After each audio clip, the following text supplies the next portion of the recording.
The coffee empire is expected to lose close to $6 million in revenue at the afternoon closures.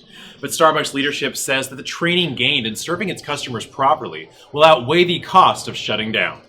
I'm inside the gold mine on the campus of California State University, Long Beach, where your number one ranked men's volleyball team has just learned that they're going to be the number one seed in next week's NCAA tournament held on the campus of UCLA. One of the tips that campus police gave to thwart an active shooter is to add an extra lock to the majority of doors here on campus. So what you can do is you can take something like a rope and place it around the back end of the door opening mechanism, and you can tie a tight knot. And I have to emphasize a tight knot, or else this is not going to work. So when you have your knot tied, what we're going to do is we're going to go to open the door, and as you can see, the door is locked in place because of the tight knot that we just added.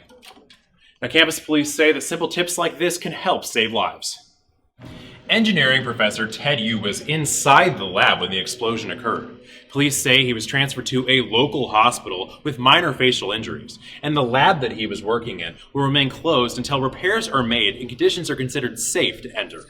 No more silence! Stop the violence! No more silence! Stop the violence!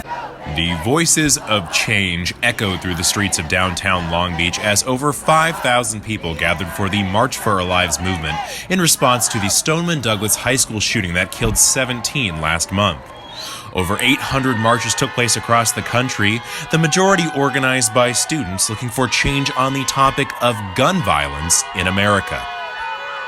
Enough is enough with all the school shootings and mass shootings and ultimately single shootings that have been occurring. And today our focus is to really just make a statement that we need gun laws and gun reform. The cause is a personal one to Long Beach students. Just last week, Long Beach Poly was on lockdown after a perceived gun threat. And many have personal experiences where someone they knew died of gun violence. One of the individuals being honored today is a former Long Beach Poly student named Hadea Pendleton, who was shot and killed years ago. Many of the students are wearing orange pennants in her honor and say that she represents the importance that March for Our Lives means to them.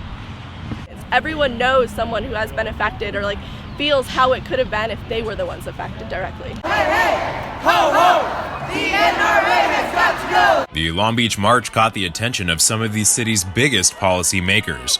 Mayor Robert Garcia was in attendance and shared his support, but the stage ultimately belonged to these students who say their voices will be heard. And if you think that this march, that these protests, that these walkouts and our voices don't matter, well, guess what? We're the ones that get to vote next. And that's when we'll see change.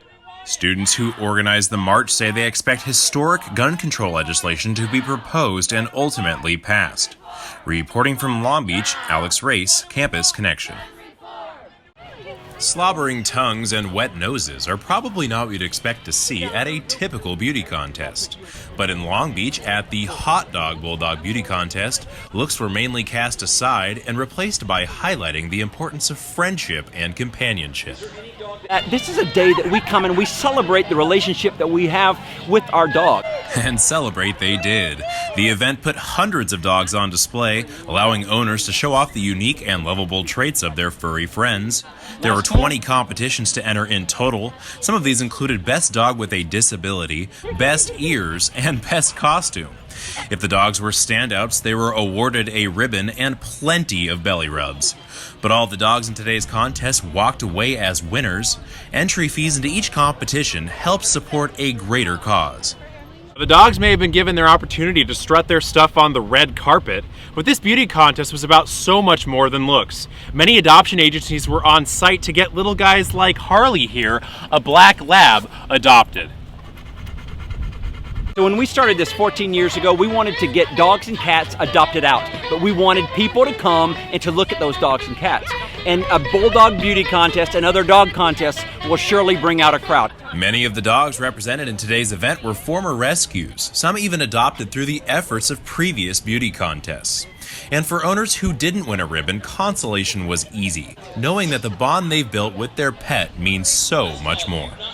Ruby didn't win anything today, but she's still a winner to us. We adopted her, and she's just been a really great blessing. We lost another pet right before we adopted her, so we were happy to be able to provide a home for her. Rescue or not, one thing was clear at the end of the day. Dogs really are man's best friend. Reporting from the Marine Stadium in Belmont Shore, Alex Race, Campus Connection.